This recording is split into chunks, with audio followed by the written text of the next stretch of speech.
Good morning student. Ninth Hindi में आज का हमारा विषय है व्याकरण विभाग। और व्याकरण विभाग में आज हम सीखने जा रहे हैं वाक्य तथा वाक्य के प्रकार। तो शुरू करते हैं। वाक्य किसे कहते हैं? तो सामान्यतः देखा जाए तो किसी भी भाषा का व्यवहार वाक्य में ही होता है। वाक्य के बिना भाषा व्यवहार संभवित नहीं है। यानी वाक्य जो जिस शब्दों से बना हुआ है उस शब्द का एक समूह भी हम ऐसे कह सकते हैं। यानी कि वाक्य शब्दों का समूह बनता है, लेकिन कैसा समूह बनेगा? अर्थ के साथ होना चाहिए। जो शब्द अर्थ के साथ आते हैं उसे हम कहते हैं वाक्य, और वो पूरा अर्थ लेकर के आते हैं। यानी कि वाक्य पूरा होने के बाद हमें ऐसा लगता है कि वाक्य में दूसरा कोई आगे का वाक्य जोड़ने की जरूरत होती नहीं है। यानी कि पूर्ण विराम आने के बाद हम समझ जाते हैं कि वाक्य पूरा हो गया। तो ये शुरू से लेकर के पूर्ण विराम तक का जो शब्द समूह है उसे हम क्या कहेंगे? वाक्य। यहाँ पे वाक्य की व्याख्या दी गई है कि शब्दों का ऐसा व्यवस्थित सार्थक समूह, व्यवस्थित भी होना चाहिए, क्रमिक भी होना चाहिए शब्द का समूह, और व्यवस्थित सार्थक, सार्थक का अर्थ होगा अर्थ के साथ समूह होना चाहिए जो किसी विचार या भाव को पूर्णतः व्यक्त कर सकता है, उसे वाक्य कहते हैं। फॉर एग्जाम्पल देखिए तो भारत की संस्कृति अत्यंत प्राचीन है, ये एक वाक्य है। तो यहाँ पे भारत की बात की गई है और भारत की संस्कृति की बात की गई है। तो शुरुआत भारत की संस्कृति और प्राचीन है तो कैसी? तो अत्यंत। तो विशेषण भी आगे आ जाता है, उसमें संज्ञा भी आ जाती है, हकीकत के बारे में बात करते हैं। तो ये सारी बातें यहाँ पे हमें देखने को मिलती है कि पूरा वाक्य क्रमशः शब्दों के साथ और अर्थ के साथ एक दूसरे के साथ जुड़ा हुआ है। तो आगे देखते हैं कि वाक्य के प्रमुख तत्व, तत्व यानी कि नियम, लक्षण, कि वाक्य में क्या क्या होना चाहिए। तो यहाँ पे हम देखें कि सार्थकता होनी चाहिए। सार्थकता का मीनिंग है अर्थ के साथ, यानी कि जिसके बारे में हम बताने जा रहे हैं, बात करने जा रहे हैं, उसका अर्थ सही होना चाहिए। तो सार्थकता से अभिप्राय है कि वाक्य में प्रयुक्त शब्दों का अर्थवान होना, अर्थमय होना, और वाक्य में केवल सार्थक शब्दों का ही प्रयोग किया जाता है। सही अर्थ वाले, सार्थक का मीनिंग क्या होगा? सही अर्थ वाले शब्द। और कभी कभी निरर्थक शब्दों का प्रयोग भी विशेष संदर्भ में सार्थक बन जाता है। निरर्थक એટલે अर्थ के बिना, क्या होगा इसका मीनिंग? अर्थ के बिना, लेकिन शब्द को प्रास जिसे हम कहते हैं, प्रास यानी राइमिंग वर्ड। राइमिंग वर्ड यानी एक जैसा शब्द दूसरी बार आना, एक ही शब्द भी दूसरी बार आ सकता है। और यहाँ पे हम कह सकते हैं कि एक शब्द के साथ एक जैसा ही उच्चारित शब्द, उसे प्रास कहेंगे। तो प्रास वाले शब्द भी यहाँ पे सार्थक बन जाते हैं। फॉर एग्जाम्पल कि कुछ पानी पानी पीकर जाना। तो पानी अकेला शब्द पी आ सकता था, दूसरा पानी की जरूरत नहीं थी, वो दूसरा पानी शब्द है, उसे क्या कहेंगे हम? निरर्थक। फिर भी शब्द को अच्छा दिखाने के लिए, वाक्य को अच्छा बनाने के लिए वो निरर्थक शब्द भी यहाँ पे सार्थक बन जाता है। मेरे सामने ज़्यादा चू चपड़ करने की कोशिश मत करना। तो चू से ही अर्थ हो जाता है कि बोलने की बात है। चपड़ का मीनिंग कुछ होता नहीं है। हम कहते हैं पानी बानी। आप पानी बानी चाय बाई ले कि चाय बाई? चाय बाई। तो ये चाय और बाई का कोई मीनिंग होता नहीं है, फिर भी बोला जाता है और वाक्य में उसका उपयोग किया जाता है। तो वो शब्द कैसे हुए? निरर्थक। फिर भी सही शब्द के साथ आने के कारण वो सार्थक बन जाते हैं। दूसरा लक्षण है उसका वाक्य की योग्यता। वाक्य हम जिसके सामने प्रयोजित करते हैं, बोलते हैं, तो वाक्य उसमें कैसा होना चाहिए? योग्य होना चाहिए। योग्य और सार्थक दोनों सही समानार्थी शब्द ही है। तो ये योग्यता में क्या देखना है कि वाक्य में जिन शब्दों का प्रयोग किया जा रहा है उनमें अर्थ प्रदान करने की योग्यता या सामर्थ्य होनी चाहिए, सामर्थ्य होना चाहिए। जैसे मैंने पानी खाया तो योग्य होगा नहीं, पानी को पिया जाता है, खाया जाता नहीं है, इसलिए हम कह सकते हैं कि मैंने पानी पिया, वो सही होगा, ये गलत वाक्य है। दूसरा है आकांक्षा।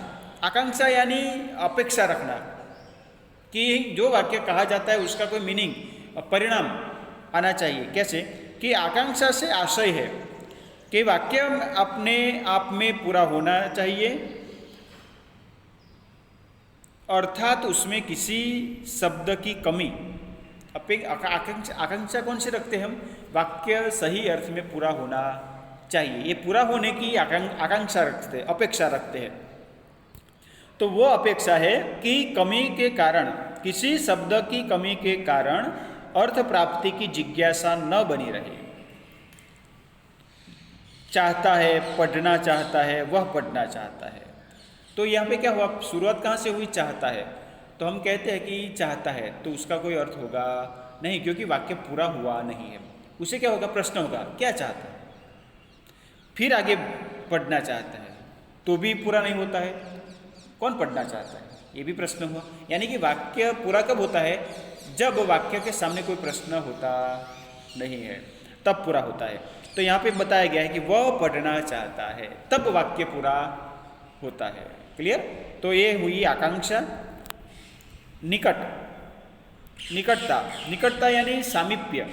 वाक्य में शब्दों को बोलने और लिखने में उचित निकटता होनी चाहिए। अब मैंने बोला था पहले भी कि दो शब्द के बीच में जो अंतर होना चाहिए वो सही होना चाहिए। दो वर्णों के बीच, अक्षर के बीच, शब्द में आने वाले, उसके बीच भी सही अंतर होना चाहिए। शब्द में एक शब्द लिखते हैं और उस शब्द में आने वाले अक्षर में एक लिखते हैं, फिर थोड़ी जगह छोड़ देते हैं, फिर दो अक्षर लिखते हैं, तो ऐसा शब्द हो सकता नहीं है। शब्दों के बीच का अंतर और वर्ण के बीच का अंतर सही होना चाहिए, उसे कहेंगे निकटता।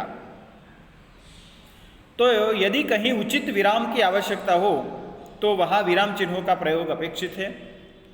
चिन्ह की भी जरूरत पड़े, अल्प विराम है, पूर्ण विराम है, उद्गार चिन्ह है, अर्ध विराम है, तो ऐसे विराम चिन्ह की जरूरत पड़े तो उसे वहाँ पे रखना चाहिए। और बहुत रुक रुक कर या जल्दी जल्दी बोलने से वाक्य का अर्थ स्पष्ट नहीं होता है।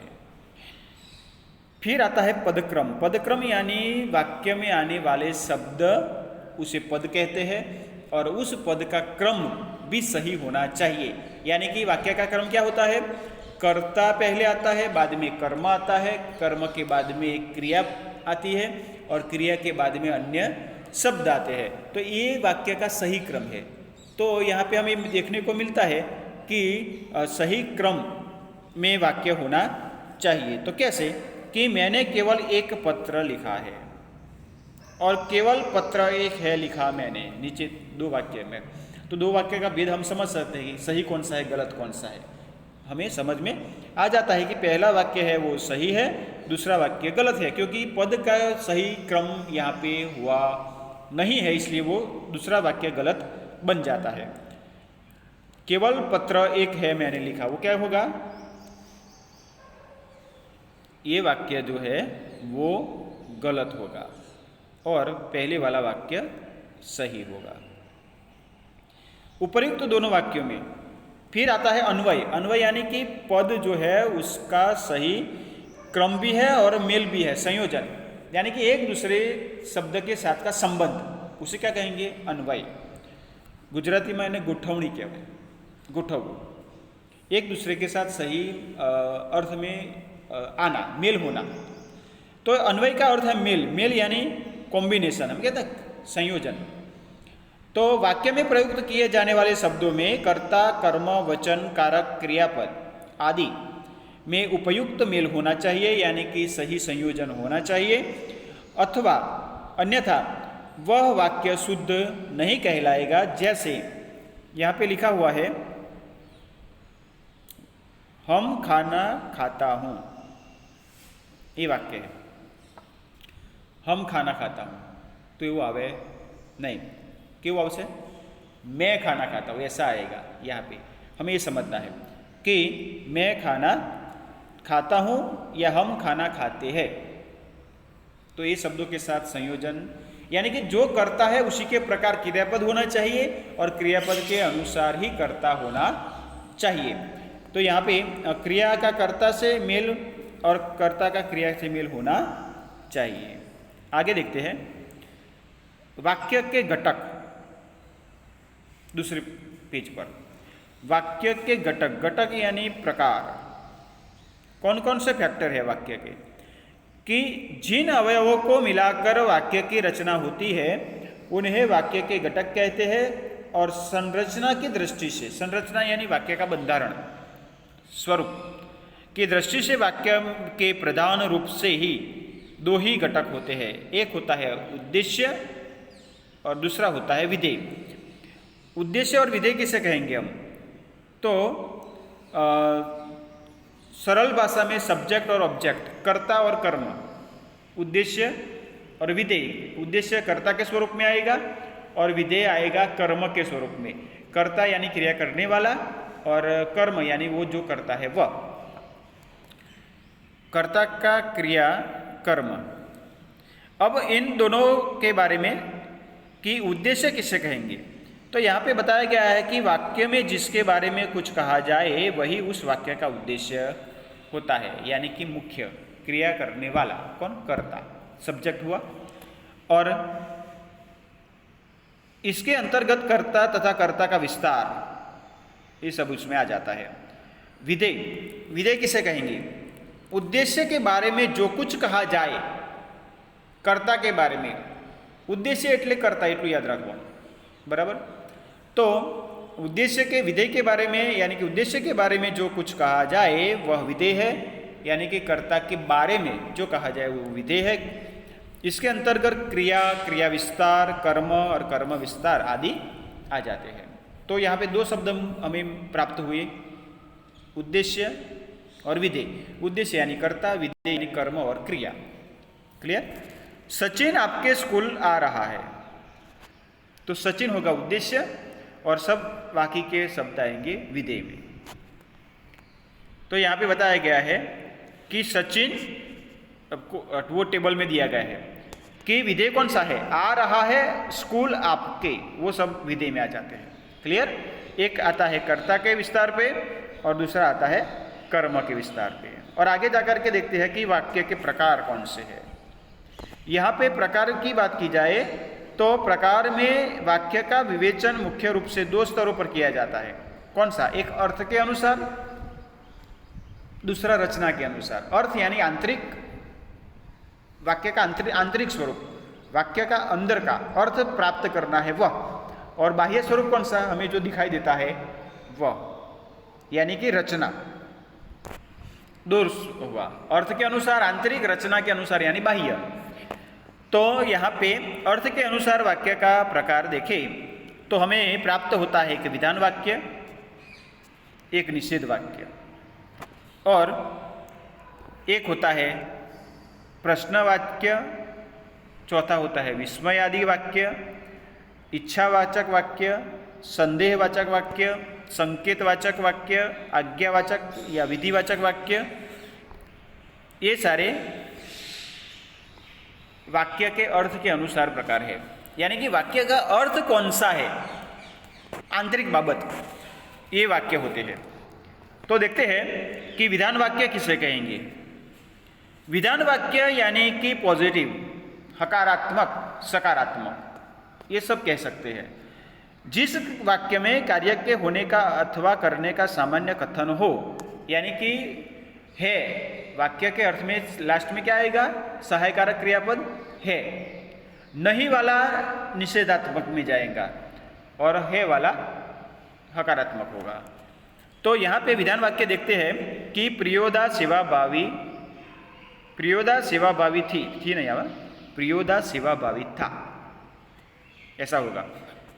डॉक्टर ने आराम करने के लिए कहा था, तो ये हकीकत के बारे में बता दिया, इसमें कोई नेगेटिव पॉइंट आता नहीं है। हकारात्मक यानी विधेय, विधेय वाक्य भी कह सकते हैं, विधान वाक्य भी कह सकते हैं।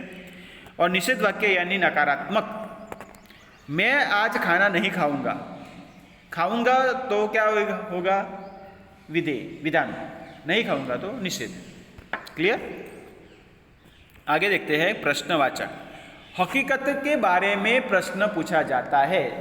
बस ये याद रखना है कि जिस वाक्य में आपने होमवर्क किया तो प्रश्न हुआ, तो क्या हुआ, हकीकत। कौन सी हकीकत, होमवर्क करने की, उसके बारे में मैंने आपको पूछा कि किया तो प्रश्नार्थ हुआ, तो प्रश्नवाचक वाक्य होता है। यानी कि प्रश्न पूछा जाता है जहाँ भी, वो सब प्रश्नवाचक वाक्य होते हैं। यहाँ पे बताया गया है कि इस नगरी का राजा कौन है, तो हकीकत के बारे में प्रश्न पूछा गया। विस्मयादि वाचक, विस्मयादि वाचक वाक्य में क्या होगा, आश्चर्यकारक, विस्मय था, आश्चर्य होता है कि जिसे इंग्लिश में एक्सक्लेमेटरी सेंटेंस कहा जाता है, उद्गार, गुजराती में उद्गारवाच, આપણને આશ્ચર્ય થાય, બરાબર, એ અર્થમાં છે। તો उसे देखते हैं कि यदि वाक्य में विस्मय, शोक, हर्ष, घृणा, हिंदी में घृणा, खुशी आदि का भाव अभिव्यक्त हो तो उसे विस्मयादि वाचक, जैसे अरे इतना सुंदर गुलमर्ग, गुलमर्ग का जो स्थल है, स्थान है, इतना सुंदर, तो क्या हुआ, आश्चर्य का भाव, तो ये उद्गार चिन्ह वहाँ पे आया है। ओह क्या हो गया, तो ये शोक, अरे एम आ शू थई गयुं, वाह कितना सुंदर घर, तो ये सब हो गए विस्मयादि वाचक वाक्य। इच्छावाचक वाक्य, वाक्य में इच्छा प्रदर्शित की गई है कि शुभकामना है, शाप है, आशा है, इच्छा है, तो कैसे कि आपकी यात्रा मंगलमय हो, ऐसी इच्छा हम व्यक्त करते हैं। कोई प्रवास में जाए त्यारे આપણે એવું કહેતા હોઈએ છીએ। तो यहाँ पे इच्छावाचक वाक्य, इच्छा प्रदर्शित की गई है। गुरु आ जाए तो अच्छा हो, ये इच्छा व्यक्त की है, गुरु के आने की इच्छा। भगवान करे तुम सफल हो, ये शुभकामना की इच्छा है। इच्छा, कामना का मीनिंग भी इच्छा ही है, लेकिन कैसी इच्छा, अच्छी इच्छा, यानी शुभकामना। जा जा तुझे नरक में भी जगह न मिले, शाप, शाप आप्यो, ये अर्थમાં છે, बराबर। बुरी इच्छा, आ कई इच्छा है, बुरी इच्छा। और छठवां प्रकार है संदेहवाचक वाक्य। संदेहवाचक वाक्य में जिस वाक्य से किसी कार्य के होने में संदेह या संभावना का बोध होता है, उसे कैसे समझते हैं। संभवतः आज वर्षा होगी, यानी कि संभावना व्यक्त की गई है, होगी या नहीं होगी वो बाद में पता चलेगा, लेकिन अनुमान किया गया है उसके बारे में, सत्यता साबित होती नहीं है, वो क्रिया अभी हुई नहीं है, उसे क्या कहेंगे, संभावना, हो सकती है। क्लियर। वैसे वाक्यों को क्या कहेंगे, संदेहवाचक। संदेहवाचक भी कह सकते हैं, संभावनावाचक भी कह सकते हैं और शंकावाचक भी कह सकते हैं। क्लियर। संकेतवाचक, अनुमान, अहींया कयो अनुमान, कि जिस वाक्य में क्रिया का होना दूसरे पर निर्भर हो, एटले बे क्रियाओ जोवा मळे आपणने, अथवा एक कार्य का संकेत दूसरे कार्य से मिले, उसे संकेतवाचक वाक्य कहते हैं। कैसे, दो क्रिया यहाँ पे होगी, एक के बाद दूसरी होने की संभावना भी हो सकती है। कैसे, परिश्रम करोगे तो अवश्य सफलता मिलेगी। यहाँ पे दो क्रियाएं हैं, कौन सी, एक परिश्रम करने की, दूसरी है सफलता प्राप्त होने की। यानी कि एक क्रिया करते हैं तो दूसरी मिलेगी, नहीं तो नहीं मिलेगी। यानी कि यहाँ पे संकेत किसका है कि परिश्रम का संकेत है सफलता के साथ। दूसरे वाक्य में वर्षा का संबंध है फसल भी अच्छी होना, बारिश होगी तभी फसल अच्छी होगी, नहीं तो कुछ नहीं होगा। यानी कि एक क्रिया होती है तब जाकर के दूसरी होगी, तो एक दूसरे की क्रिया पे आधारित होने वाले वाक्यों को क्या कहेंगे, यहाँ पे बताया गया संकेत। एक क्रिया का संकेत दूसरी क्रिया पर होता है। क्लियर, समझ में आ गया। मौसम ठीक रहा तो हम घूमने जाएंगे, तो एक क्रिया सफल होगी तो ही दूसरी क्रिया सफल होगी। आठवां है आज्ञावाचक या विधिवाचक। आज्ञावाचक यानी आज्ञा, अनुमति, प्रार्थना, निर्देश आदि का भाव प्रकट होता है। यहाँ पे बताया गया है कि भिश्ती को निकालो कसाई को लाओ, आज्ञा दी गई, राजा ने आज्ञा दी है कि एक को निकालो दूसरे को लाओ, तुम जा सकते हो, अनुमति दी। कृपया मेरी सहायता कीजिए, प्रार्थना की गई है, यहाँ मत बैठो, निर्देश है, सूचना, क्लियर, उस अर्थ में है। तो आज्ञावाचक आज्ञा देते हैं, अनुमति भी आ सकती है, प्रार्थना भी आ सकती है, विनती भी कह सकते हैं, निर्देश भी आ सकता है। तो उसी के आधार पर यहाँ पे अर्थ के अनुसार या उसमें से वाक्य के अर्थ को समझना है तो वाक्य का पता चलेगा। और आगे यहाँ पे आता है रचना के अनुसार। रचना यानी स्वरूप, स्वरूप यानी बाह्य, बाह्य स्वरूप, वाक्य का बाह्य स्वरूप कैसा है ये हमें समझना है। तो वाक्य में बाह्य स्वरूप के आधार पर, रचना के आधार पर हमें वाक्य के प्रकार मिलते हैं। एक सरल या साधारण वाक्य जिसे हम सामान्य वाक्य भी कह सकते हैं, गुजराती में सादु वाक्य, सिंपल सेंटेंस इंग्लिश में। तो दूसरा वाक्य है संयुक्त वाक्य। संयुक्त वाक्य का क्या मतलब होगा? कोऑर्डिनेट वाक्य, दो वाक्य किसी संयोजक के साथ आए हुए हैं। और तीसरा वाक्य होगा मिश्र वाक्य। मिश्र यानी संकुल जिसे कहा जाता है, संयुक्त से भी ज़्यादा वाक्य उसमें आते हैं और जो सिंपल भी नहीं है और संयुक्त भी नहीं है, वैसा सब जाएंगे मिश्र में। तो इस प्रकार यहाँ पे 3 वाक्य वो बनते हैं। देखते हैं कि रचना के अनुसार सरल या साधारण वाक्य, जिस वाक्य में एक उद्देश्य और एक ही विधेय हो, बस ये नियम याद रखना है। कर्ता भी एक होना चाहिए और कर्म भी एक ही होना चाहिए। वो सब वाक्य सिंपल वाक्य में आएंगे, सरल वाक्य में आएंगे। एग्जाम्पल के तौर पर देखते हैं कि पिताजी पार्क में बैठे हैं, तो कर्ता एक ही हुआ। कौन है कर्ता? पिताजी, क्लियर। और उसका कर्म क्या है? पार्क में बैठना, वही एक है, दोनों एक ही है, तो वो सरल वाक्य। सरल वाक्य में एक वाक्य ही होता है। वाक्य के उद्देश्य में कर्ता, कर्ता का विस्तार तथा विधेय, और में क्रिया और क्रिया का विस्तार, कर्म का विस्तार आदि होता है, एक ही होता है। लेकिन एग्जाम्पल देखें कि भार्गव ने पढ़ा, एक ही करता है, पढ़ने की क्रिया है, कर्ता और क्रिया। भार्गव पढ़ रहा है तो कर्ता है, क्रिया भी है और क्रिया का विस्तार है। कौन सा विस्तार? पढ़ रहा है, पढ़ना और पढ़ रहना, क्रिया का विस्तार हुआ। विस्तार हुआ यानी बढ़ना, क्रिया बढ़ती है, आगे जाती है। पड़ोस में रहने वाला भार्गव पढ़ रहा है, तो विस्तार व कर्ता का भी हुआ। कौन सा? कैसे कर्ता विस्तार होता है? विस्तार यानी बढ़ना। कैसे बढ़ता है वाक्य? कि यहाँ पे भार्गव है, लेकिन कैसा है? कौन सा भार्गव? पड़ोस में रहने वाला भार्गव। कर्ता तो एक ही है, लेकिन कर्ता का विस्तार हुआ। पड़ोस में रहने वाला भार्गव, कर्ता एक ज છે ભાર્ગવ, સમજાયું? પણ એનું વાત આગળ ક્યાં વધે છે? पड़ोस में रहने वाला भार्गव, ये कर्ता का विस्तार हुआ।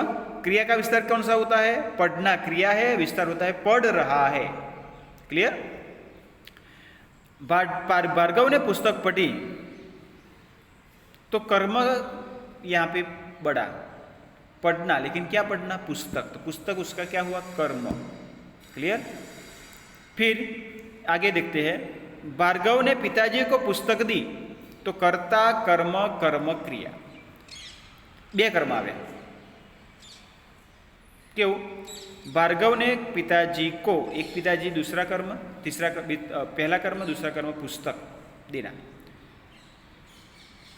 फिर भी वो सरल वाक्य ही कहलाता है। क्यों? क्योंकि कर्ता मुख्य है और दोनों एक दूसरे के साथ जुड़े हुए हैं। संयुक्त वाक्य, संयुक्त वाक्य में क्या होगा कि जिस वाक्य में 2 उपवाक्य किसी समुच्चय बोधक योजक, योजक यानी संयोजक, 2 वाक्य आवे, आटलू याद रखो, के साथ अव्यय से जुड़े होते हैं। अव्यय यानी जे बदलाता नहीं तेवा शब्दों, और उसे संयुक्त वाक्य कहा जाता है। जैसे मैं पढ़ रहा हूँ और तुम लिख रहे हो, तो वाक्य भी संयोजक के साथ आया हुआ है, 2 कर्ता है, मैं और आप, 2 कर्ता हुए, कर्म भी 2 हुए। समझ में आ गया? तो यहाँ पे कर्ता भी दो ज़्यादा होते हैं, कर्म भी ज़्यादा होता है और वो किसी संयोजक के साथ जुड़े होते हैं, उसे क्या कहेंगे? संयुक्त वाक्य। क्लियर? तो मैं हूँ सत्य केतु और पत्नी है कामना, और से जुड़ा हुआ है, दो वाक्य बन जाते हैं। आगे देखते हैं तीसरा प्रकार, कंबाइंड वाक्य के मिश्र। जिस वाक्य की रचना एक से अधिक ऐसे उपवाक्यों से हुई हो, यानी कि इसमें क्या होगा, संयुक्त में हमने क्या देखा कि दोनों वाक्य तो है लेकिन दोनों संयुक्त भी है और स्वतंत्र भी है, दोनों एक दूसरे के साथ उसे अलग कर दिया जाए तो भी कोई प्रश्न होता नहीं है। लेकिन फॉर एग्जाम्पल मैं हूँ सत्य केतु, फिर वहाँ पे वाक्य को तोड़ दिया जाए, फिर आगे आता है कि और पत्नी है, तो पत्नी है कामना, दो वाक्य है, दोनों वाक्य को स्वतंत्र भी रख सकते हैं, एक दूसरे पे आधारित होते नहीं है। जहाँ तक यहाँ पे मिश्र वाक्य में क्या होता है, दोनों वाक्य में एक मुख्य होता है और एक गौण होता है, यानी कि एक मुख्य वाक्य पे दूसरा वाक्य आधारित रहता है, वो होगा मिश्र वाक्य। कैसे कि मैं देखता हूं कि तुम मेहनत नहीं करते हो, तो मैं देखता हूं ये मुख्य हुआ, लेकिन वो अधूरा है। जब जाकर के कि तुम मेहनत नहीं करते हो तो मुख्य वाक्य होगा तुम मेहनत नहीं करते हो, वो मुख्य वाक्य है, लेकिन एक दूसरे के साथ जुड़े हुए हैं, एक के बिना दूसरा और दूसरे के बिना एक चलता नहीं है, यानी अधूरा रहता है, यानी कि दोनों का होना यहाँ पे अनिवार्य है, तब जाकर के वो होगा मिश्र वाक्य। यह वही भारत देश है जिसे कभी सोने की चिड़िया कहा जाता है। तो यह वही भारत देश है, वहां से हम अटक जाएंगे तो वाक्य पूरा होगा नहीं, उसका अर्थ पूरा करने के लिए हमें दूसरा वाक्य जोड़ना होगा, जिसे कभी सोने की चिड़िया कहा जाता था। यहाँ पे संयोजक नहीं, संयोजक तो है कौन सा, मुख्य वाक्य को गौण वाक्य से जोड़ने वाला। जब संयुक्त में क्या होता है, दोनों मुख्य होते हैं। क्लियर? तो यहाँ पे ये मिश्र वाक्य भी पूरा होता है। और वाक्य दो प्रकार कौन से, पहला उद्देश्य विधेय, फिर बाद में आया अर्थ के अनुसार 8 विभाग और रचना के अनुसार 3 विभाग। क्लियर? तो यहाँ पे ये वाक्य और वाक्य के प्रकार पूर्ण होते हैं। Thank you.